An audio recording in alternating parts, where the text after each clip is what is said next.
Bien, vamos a buscar en Mateo.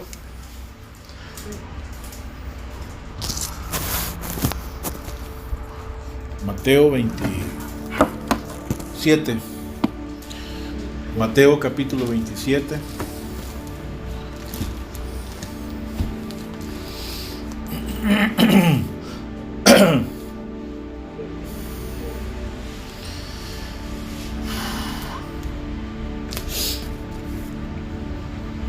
Vamos a reflexionar un poco acerca de, en realidad,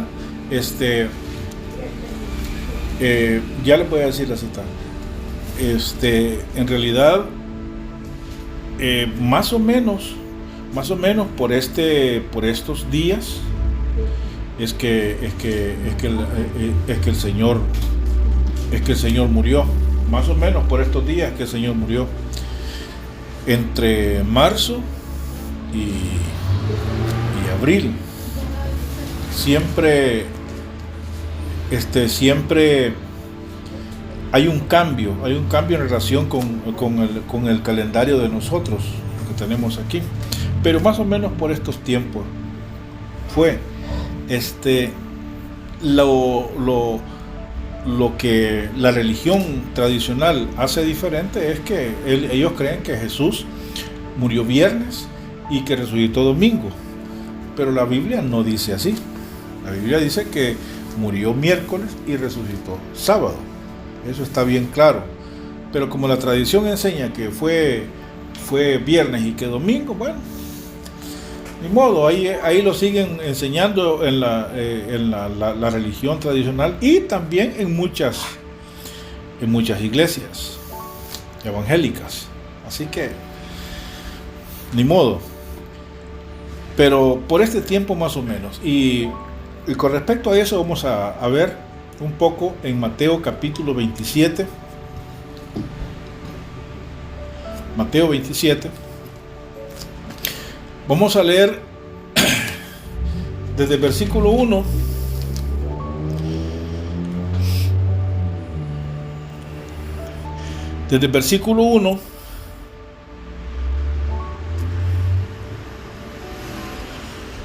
hasta el versículo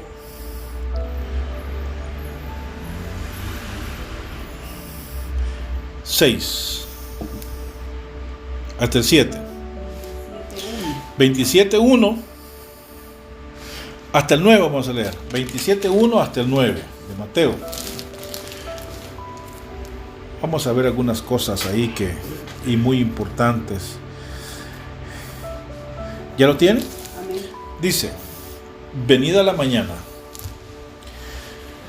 todos los principales sacerdotes, o sea, los religiosos y los ancianos del pueblo, tuvieron consejo contra Jesús. O sea, se unieron para, entre los sacerdotes y los ancianos del pueblo, tuvieron una reunión con el único propósito de planificar cómo es que iban a matar a Jesús.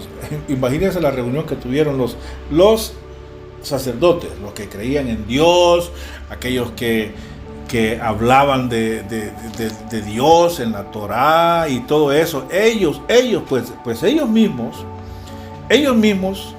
aquellos que se presentaban, hermanos, fíjese qué contradictorio es el accionar de los religiosos cuando ellos ven que lo que ellos están lavándole la cabeza a la gente, hay un hombre que los está contradiciendo. Miren la actitud de ellos. Dice que se reunieron los sacerdotes y los ancianos del pueblo, o sea, los sabios, los que mandaban a la gente, los que aconsejaban a la gente. Estos dos dice que hicieron una reunión. ¿Y cuál era el punto de agenda de la reunión de los sacerdotes y de los ancianos del pueblo? ¿Cuál era el punto de agenda único que tenían? ¿Cómo matar a Jesús? Imagínense. aquellos sacerdotes, los sacerdotes eran los que a diario sacrificaban, andaban en el templo, ofrecían algún becerro, si alguien llegaba, mire, fíjese que yo pequé, fíjese que no sé qué, pero aquí traigo una ovejita, vaya, porque quiero que vaya. Entonces mataban la oveja y después decían que Dios ya había perdonado al que dijo que había pecado. Estos tenían chance de todavía en ese tiempo de entrar al lugar santísimo una vez al año. Pero esta vez fue la última vez que entraron. Fíjense, fue la última vez que entraron. Mire, hermano, una cosa a mí me queda bien clara. Y es que cuando Dios dice basta, ahí se termina todo. La gente, los religiosos podían ellos podían seguir después haciendo sacrificios y entrando y con los grandes vestidos y todo aquello aparente santidad. Ellos lo podían seguir haciendo, pero Dios ya había dicho, no, ya basta, ya estuvo, ya. La misma palabra que el Señor le dijo antes al pueblo de Israel, ya basta, le dijo, de tanto sacrificio. Ya esos sábados que ustedes me dedican, yo ya no los quiero. Los sacrificios que ustedes hacen, yo ya no quiero nada de eso. Los cantos que ustedes hacen, los que ustedes supuestamente me dan, yo ya no quiero nada de eso, les dijo el Señor. Pues aquí, este año en que murió nuestro Señor Jesucristo, fíjese bien, este año fue la última vez que pudieron entrar al lugar santísimo. Fue la última vez. Ellos podían inventar seguir todavía. Y posiblemente seguían, creyendo que Dios todavía les iba a tomar en cuenta aquello que estaban haciendo. Antes sí se los tomó en cuenta, porque todavía no había muerto nuestro Señor Jesús. Pero después que murió nuestro Señor Jesús, ahí ya ellos, aunque siguieran haciendo lo que quisieran haciendo, para Dios ya no valía. Se terminó aquel sacerdocio y ahora el único sacerdote era Jesucristo. Imagínense. Así es el religioso, hermano. Así es el religioso. Los principales sacerdotes pisoteaban la ley de Dios. Imagínense, Dios les había dicho a los sacerdotes y a los escribas, a los fariseos, miren, amen a su enemigo. Y a Jesús le decían que era enemigo del César. Era enemigo del César. ¿Sabes por qué decían que era enemigo del César? No decían, es enemigo de nosotros. Porque si ellos decían, él es enemigo de nosotros, ellos estaban obligados a amarlo a Jesús.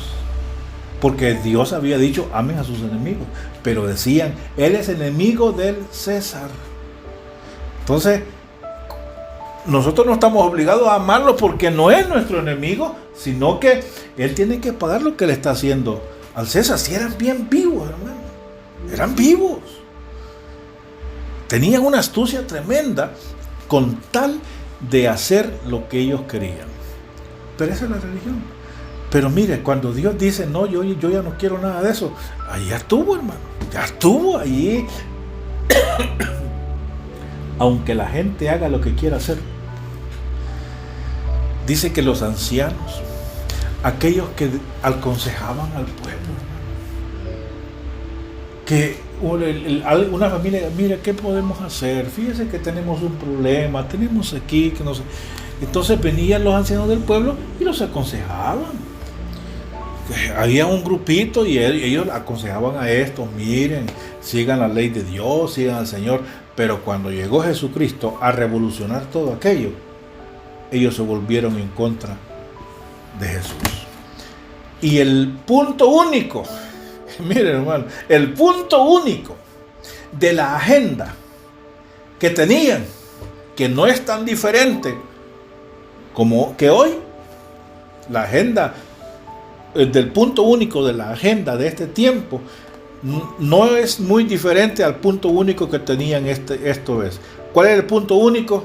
Pensar, planificar cómo iban a darle muerte a Jesús.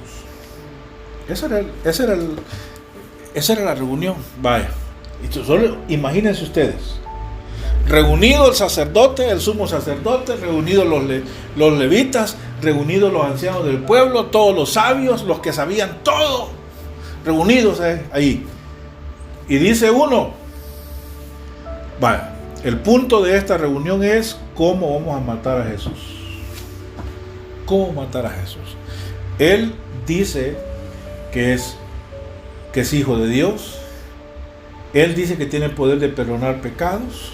Él anda sanando a gente el día del sábado, que eso es pecado para nosotros, decían ellos. Él anda juntándose con las rameras, con los publicanos, con la gente mala, pecadora. Él se anda juntando con todos ellos. Y entonces necesitamos matar a este hombre. Ese era el plan de ellos. Necesitamos matarlo. Él no puede seguir así. Necesitamos matarlo. Entonces se reunieron todos y tomaron consejo contra Jesús para darle muerte. Aquí vamos a ver quién se va a hacer cargo de esto, quién se va a hacer cargo de lo otro. Y en eso, versículo 2. Y después de atarle a Jesús, mire quiénes lo ataron: los mismos religiosos, los mismos sacerdotes y ancianos del pueblo. Después de atarle, dice que le llevaron y le entregaron. ¿Se lo entregaron a quién? A Pilato. A Pilato. Vaya, aquí te lo traemos. Miren, ¿por qué no lo mataban ellos? ¿Por qué no lo mataron ellos? ¿Cuál era el miedo? Si era un montón, si era una pandilla, hermano. Como que eran pandilleros. Eran bastantes. Pero fíjate que le tenían miedo. Primero, hermano, no lo mataban porque ellos, la forma en que ellos mataban era a pedradas. Porque mataban. Era a pedradas. Agarraban piedras, lo ponían en una pared y empezaban a tirarlo hasta matarlo. Así mataban ellos. Así. Pero Jesús no tenía que morir así. Jesús tenía que morir crucificado. ¿Quiénes crucificaban? Los romanos. Ellos crucificaban. Entonces, ¿por qué no lo mataron ellos? Porque no les correspondía a ellos matarlo. A Jesús bien lo hubieran podido matar de cualquier forma, pero cuando ellos intentaron matarlo, Jesús siempre se escapaba. Y no es que salía corriendo, no, simplemente hacía algún milagro allí, o un ángel y todo, y lo quitaba de ahí y aparecía en otro lugar. Jesús así era. O donde sabía que lo querían matar, Él no iba. Pero se lo entregaron ahí a Jesús. Ellos no lo iban a matar. Entonces lo que hicieron fue amarrarlo y se lo llevaron a Pilato. Tú eres la autoridad. Tú eres el que manda. Tú eres el gobernador, así que a ti te lo traemos. Entonces, versículo 3, miren. 27:3 de Mateo. Entonces Judas, el que le había traicionado, viendo que era condenado, sintió remordimiento y devolvió las 30 piezas de plata a los principales sacerdotes y a los ancianos.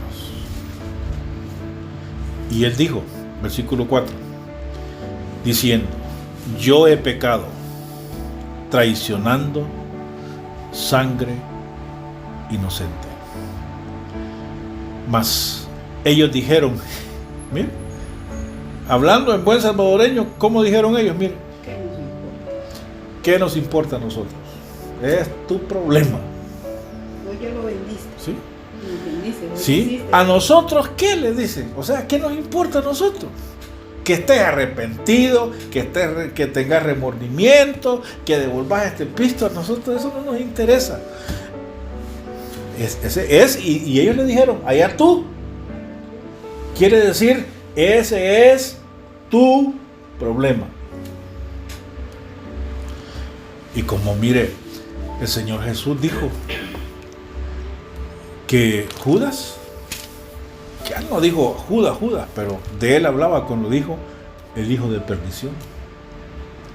Este Judas era la persona que Dios había escogido para que cometiera ese crimen tan grande de traicionar al Hijo de Dios.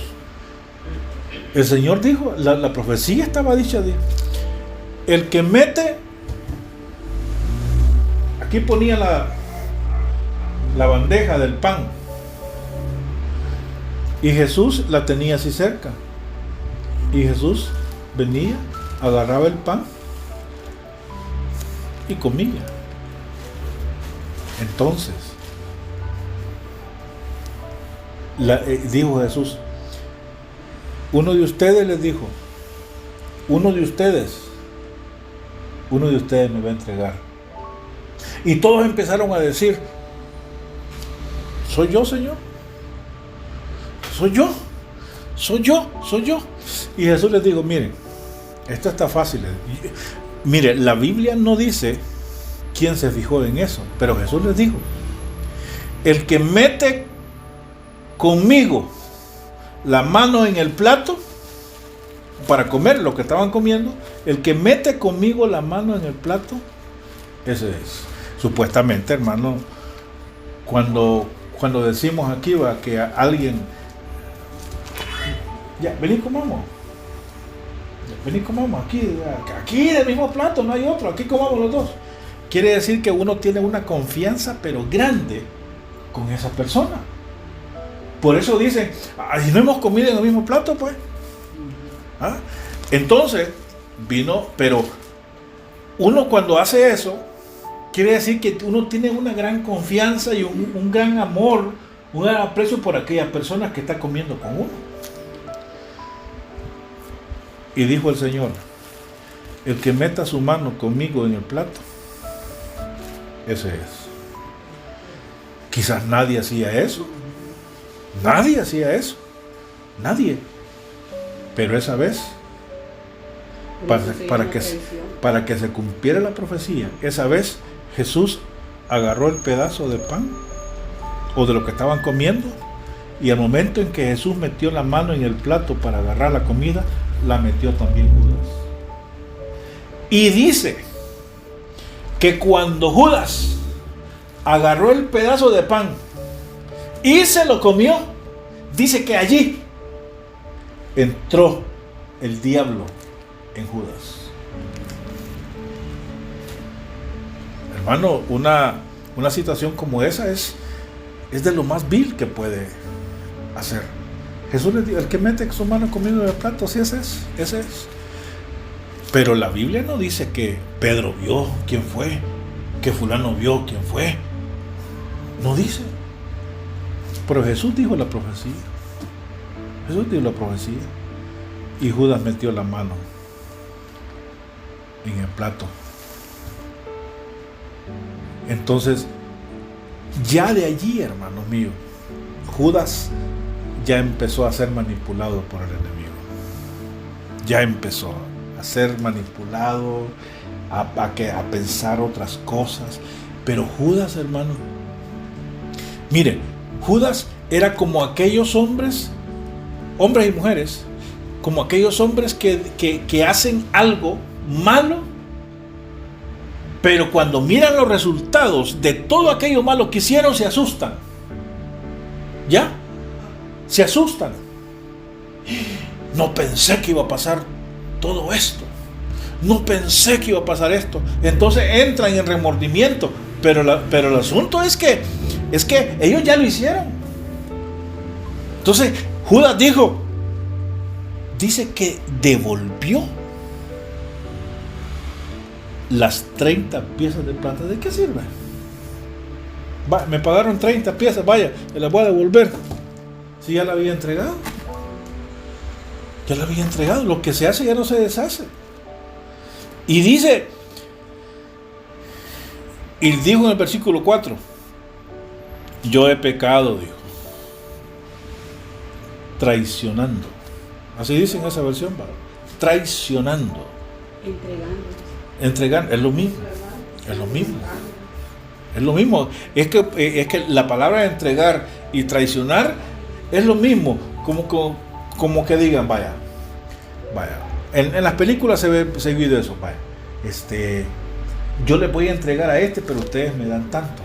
En tal lugar, en tal parte, yo se lo voy a entregar, pero tienen que pagarme. Vaya, aquí está el pago, vaya, yo se lo voy a entregar. Entonces venía, lo engañaba y vaya, a tales horas va a estar aquel ahí para entregárselo yo. Viene y como Judas era un gran amigo de Jesús, digámoslo así, de esa manera, y andaba con él por todas partes. Sin Judas, hermano, incluso Judas hacía milagros. Si el Señor cuando mandó a los 12 apóstoles a sanar enfermos, leprosos, a resucitar muertos, y esto y lo otro, allí iba Judas también. Si también anduvo haciendo eso. Pero Judas aprovechó aquella cercanía que tenía de Jesús. Judas sabía dónde Jesús se reunía. Judas sabía dónde Jesús oraba. De qué horas a qué horas oraba. A dónde iba a estar ese día predicando. Por eso Jesús les dice, miren, ¿y por qué salen con palos contra mí? Y no yo todos los días yo estaba predicando allí para que me vieran. Yo predicaba, les enseñaba y todo. ¿Por qué no me capturaron ahí? Sino que en la noche salen como ladrones. Si Jesús les peló la cara también a los hombres. ¿Y qué iban a decir ellos? Entonces, yo he pecado, dijo, entregando o traicionando o entregando, es lo mismo, sangre. ¿Cómo dijo? Inocente. Ese es el cumplimiento de una profecía. Que el cordero que era entregado en la Pascua era un cordero sin mancha. Sin mancha. Representaba a Jesucristo, un cordero inocente, sin mancha, sin nada que se le pudiera atribuir de malo. Yo he pecado y he traicionado, pero lo que dice en el versículo 3, dice, sintió, aquí dice remordimiento, sintió remordimiento, dice en el versículo 3, viendo que era condenado, Jesús sintió remordimiento y devolvió el dinero. Remordimiento a arrepentimiento es bien diferente. Pero aquí dice, devolvió arrepentido. Así es, pero la palabra griega para arrepentimiento es una y la palabra para remordimiento es otra. Es otra. Entonces la palabra que el escritor usó para hablar del remordimiento de Judas fue otra palabra. Y dice que devolvió. Versículo 5. Y arrojando las piezas de plata en el templo, salió y fue y se ahorcó. El remordimiento, eso es lo que lleva. El remordimiento es el pesar por haber hecho algo. Pero lo que conlleva el remordimiento es muerte.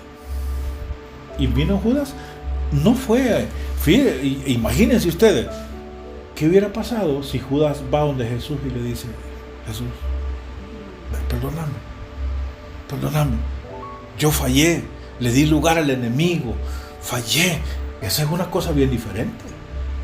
Quizás los hombres, los religiosos, no lo miran de esa manera, porque entre los religiosos ellos se perdonan sus cosas y dicen, no hay problema, aquí estamos en familia.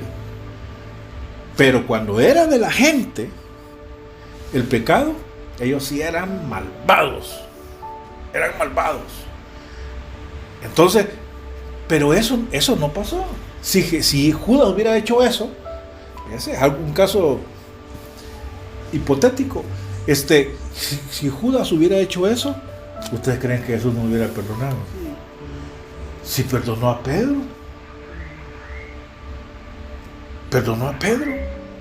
Pero dice que sintió aquello en el corazón. Salió del templo. Y se ahorcó. Se fue a ahorcar. Vean el versículo 5.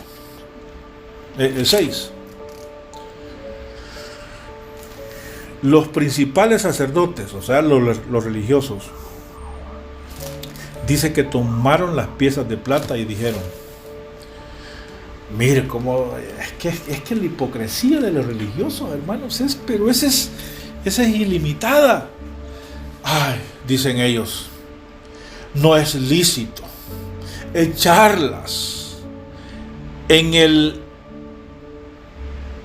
asunto donde echan las ofrendas o el tesoro. Aquí dice el erario. El erario era una especie de cofre o un cuarto donde se guardaban las ofrendas dadas a Dios. Había un cofre o a veces un cuarto donde se guardaban todas las ofrendas para Dios. Entonces ellos dijeron, no, hombre, no, esto no es lícito. Este tipo, miren cómo entregó a lo entregó, lo traicionó.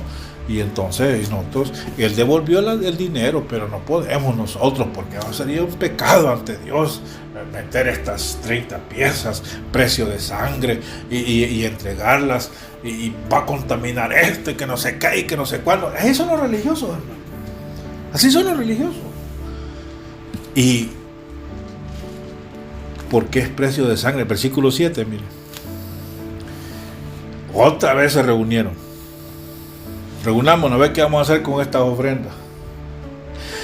Y habiendo tomado consejo, dice que con ellas compraron el campo del alfarero para la sepultura de los extranjeros. Mira la buena obra que hicieron, hermano. Miren cómo son los religiosos.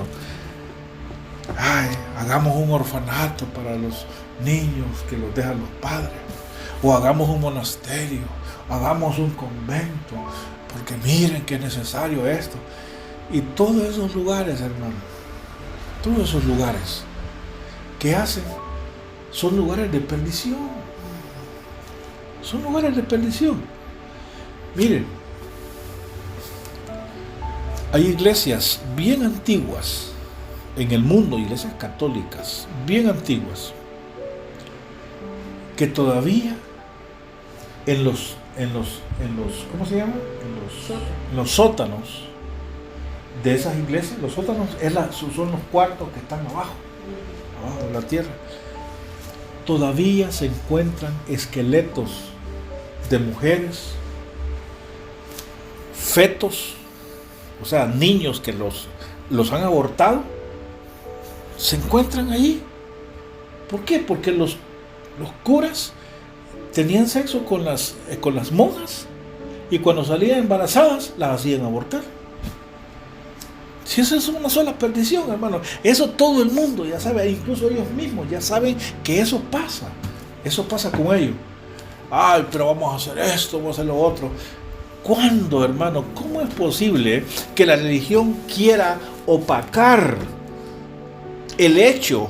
Quizás Judas fue el digamos que escogido por la profecía para que traicionara a Jesús, sea como sea, pero que el tipo cometió un gran pecado, eso sí. Allí eso no lo quita nadie. Eso sí fue. Le dijo Jesús a Pilato, el que me entregó a ti, le dijo, mayor pecado tiene. Mayor pecado tiene. Y dice en el versículo, vamos a hacer un cementerio, dijeron. Un cementerio es un cementerio, un lugar para que sepultemos a los extranjeros, pobrecitos, ellos no tienen dónde morir, a dónde caer muertos. Vaya, hagámosle esto. Imagínense, esa es la religión queriendo opacar lo malo que han hecho ante los ojos de Dios. Y dice, versículo 8, por lo cual aquel campo se llama hasta el día de hoy campo de sangre. Entonces se cumplió lo dicho por medio del profeta Jeremías, cuando dijo, y tomaron las 30 piezas de plata, precio del que fue tasado, aquel a quien pusieron precio los hijos de Israel. ¿Sabe usted qué es tasar, hermano? ¿Sabe qué es tasar? Tasar es ponerle precio a algo. Vaya, ¿cuánto vale esto? Ah, tanto. Yo calculo que vale tanto, dice el tasador. ¿Y esto qué vale? Pues yo calculo que vale tanto. Pues para que lo sepamos, amados, así agarraron a Jesús. Cuando se reunieron con Judas, a ver, ¿cuánto creen que podemos pagar por la vida de este hombre? Este hombre no vale nada. Este hombre no vale nada. ¿Cuánto creen que podemos pagar? Y empezaron ellos a hacer cuentas. Démosle 30 piezas de plata a estos. Démosle 30 piezas de plata. Ellos, mira, amado, la religión le puso precio a la vida de Jesús. Los religiosos le pusieron precio a la vida de Jesús. Esto vale. Y contra todo eso, dice el Señor, el valor real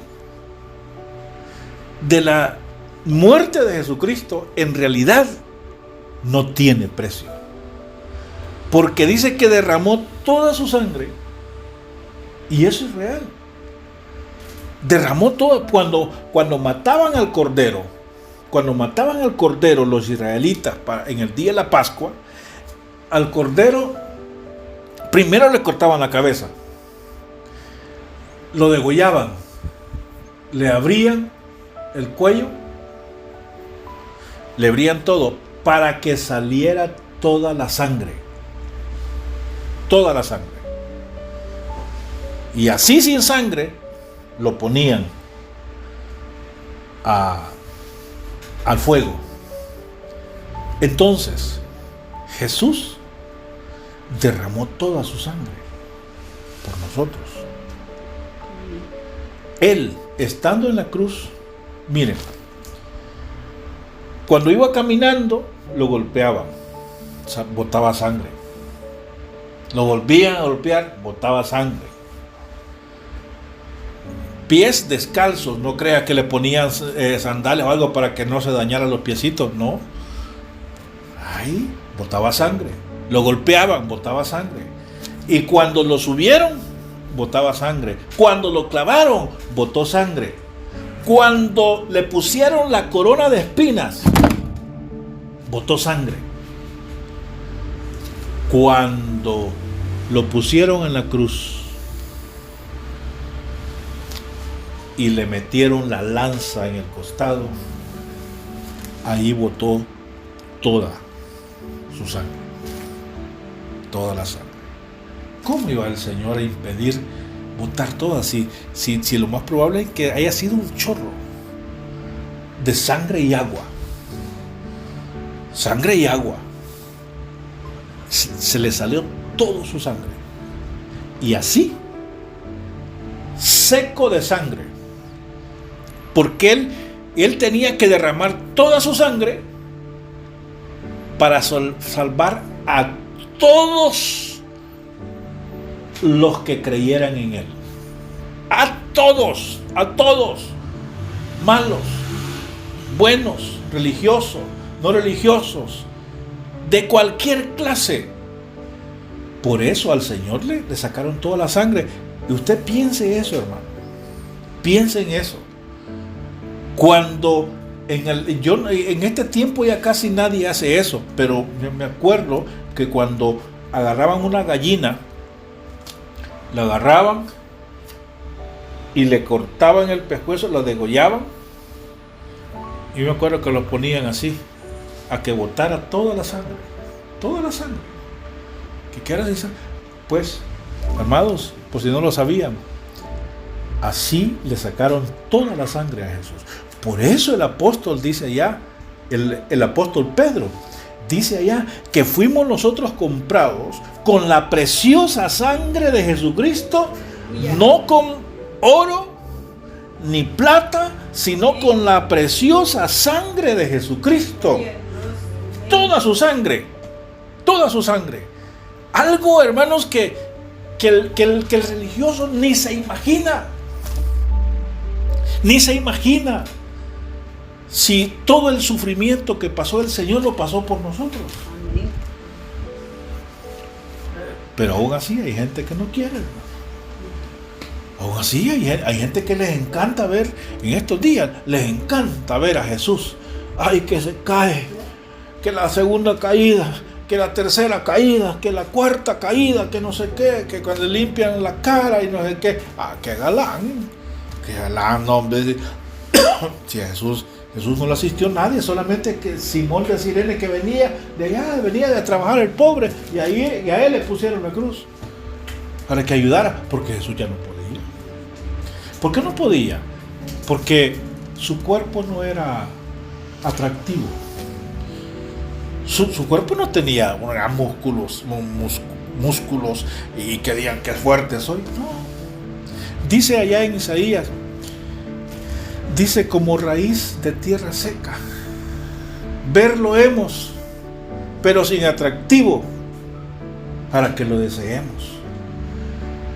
Dice, una caña quebrada por el viento. O sea, la Biblia está hablando de la debilidad física de nuestro Señor. Para predicar nadie lo paraba. Para hacer la obra del Señor nadie lo paraba. Para subir la montaña nadie lo paraba. Pero llegó un tiempo, hermano, en que todos se aprovecharon. Lo golpearon, corona de espinas, lanza a un costado, arriba y todo. Y lo pusieron arriba, hermano. Lo pusieron arriba primero para vergüenza. Porque a los criminales más malos, más sanguinarios, y que Jesús mató a nadie, hermano, pero a los criminales más sanguinarios, los romanos los ponían en la cruz. Y mire, y fíjese que a los demás criminales no les hacían lo que le hicieron a Jesús. Pero ¿sabe por qué? Porque ahí era el diablo manipulando la mente. Mire, si lo que estaba escrito tenía que cumplirse. Pero siempre el diablo quiere ver cómo hace para que sea más cruel aquello todavía. ¿Y sabe qué le querían hacer a Jesús? Le querían quebrar las piernas. Porque eso hacían con los muertos, con los que estaban crucificados. Les quebraban las piernas. Según yo he visto, las piernas se las quebraban con almadana, con algo tipo almadana, pesado. Le daban en las piernas, en las rodillas, y se las quebraban.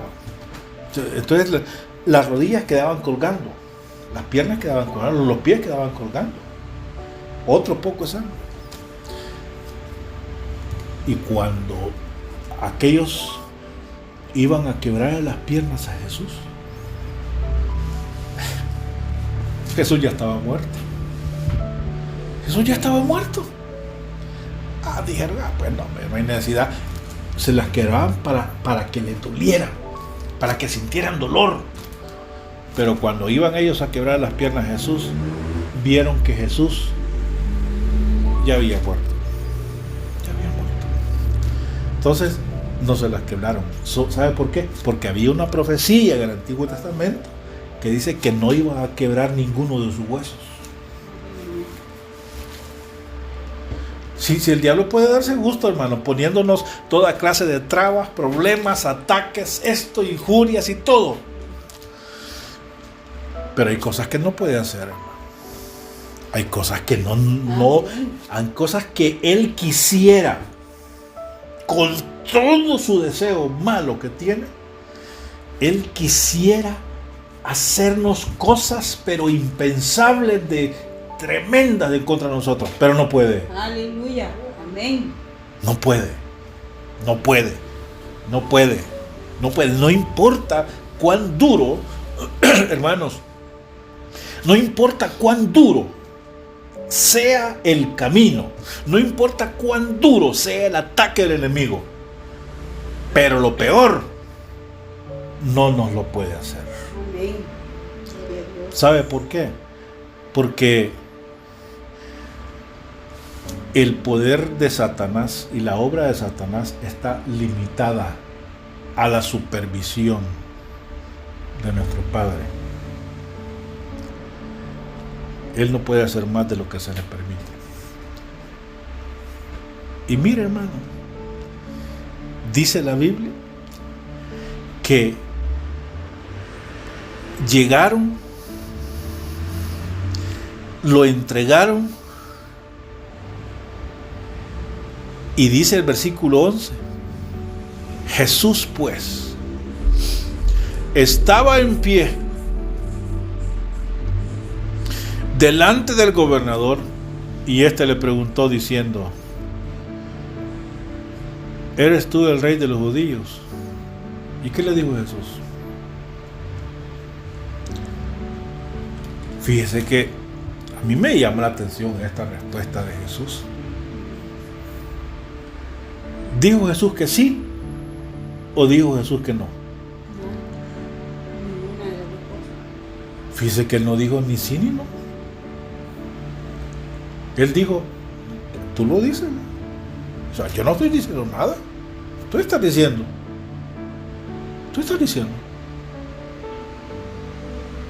¿Y sabe por qué? Porque los judíos, el pueblo de Israel, ha sido el pueblo más rebelde que ha habido en la tierra. Han habido pueblos que son malvados, sanguinarios y todo. ¿Pero por qué? Porque no tienen conocimiento de Dios, ni de la palabra de Dios. Pero los hebreos, los judíos, el pueblo de Israel, sí tiene conocimiento de Dios y de su ley, de su palabra. Y miren lo que le hicieron. Ahora,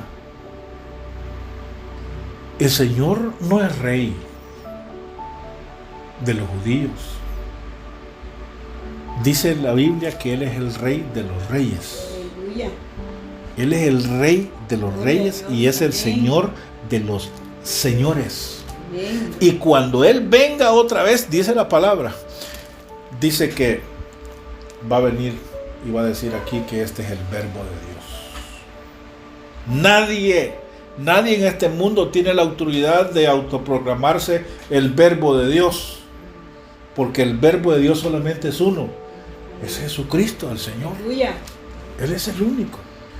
Y le dijo el Señor: bueno, tú lo dices. Y quiero terminar con esto. Pilato entonces le dijo, en el 13: ¿no oyes cuántas cosas testifican contra ti? Pero Jesús,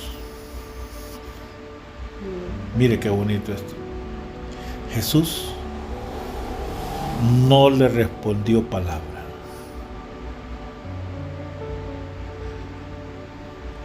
Y él dice que el Pilato se maravilló. ¿Por qué se maravilló? Porque cuando un preso le decían: vaya, habla en tu defensa, habla. Si querés salvarte de lo que te va a pasar, habla, defendete. ¿Y qué hizo Jesús? Como cordero mudo, delante de sus trasquiladores, dice que enmudeció y no abrió su boca. Y dice que Pilato dijo: no hay que defender. Imagínense que Jesús se defendiera.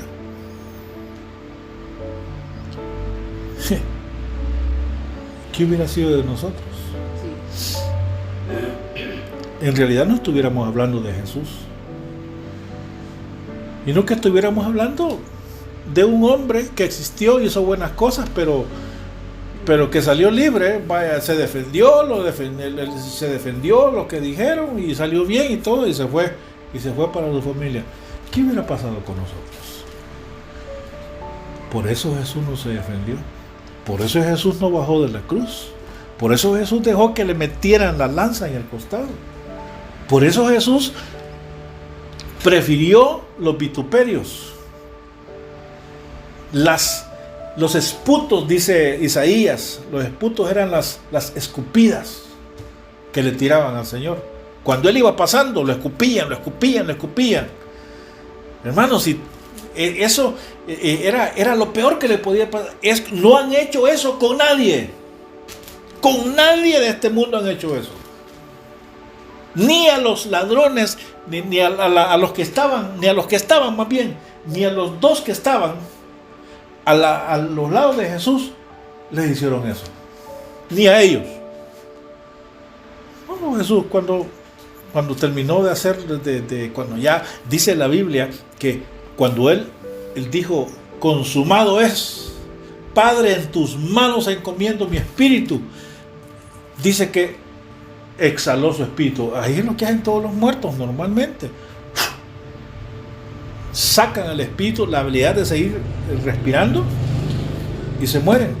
Y en ese momento, por eso les dije al principio, ese año que Jesús murió fue el último año que los sacerdotes pudieron entrar al templo, al lugar santísimo. ¿Sabe por qué? Porque dice que cuando murió, dice que el velo del templo se rasgó de arriba abajo. Eso sí era raro. Sería normal que alguien lo parta, como era un velo grueso y era alto, lo agarraban desde abajo y lo podían hacer trizas, lo podían rajar. Pero no, el velo no lo rompió ningún hombre. Por eso dice que fue rasgado desde arriba. Dice que venía así, ¿ves? Ese velo era el que dividía la entrada del lugar santo al lugar santísimo. Fue roto, y ese quizás, no sé en qué año, en qué mes fue la última vez que el sacerdote entró allí, porque de ahí después ya no podía entrar nadie, ya no tenía sentido, hermano. Y rompió el velo nuestro Padre Celestial con la muerte de Jesús, porque antes solo los sacerdotes podían entrar, pero cuando Jesús lo rompió, todos los que estamos aquí podemos entrar, libremente, hermano. Bendito. Libremente. Nadie puede decirnos: no, usted no puede porque no esto, no nada.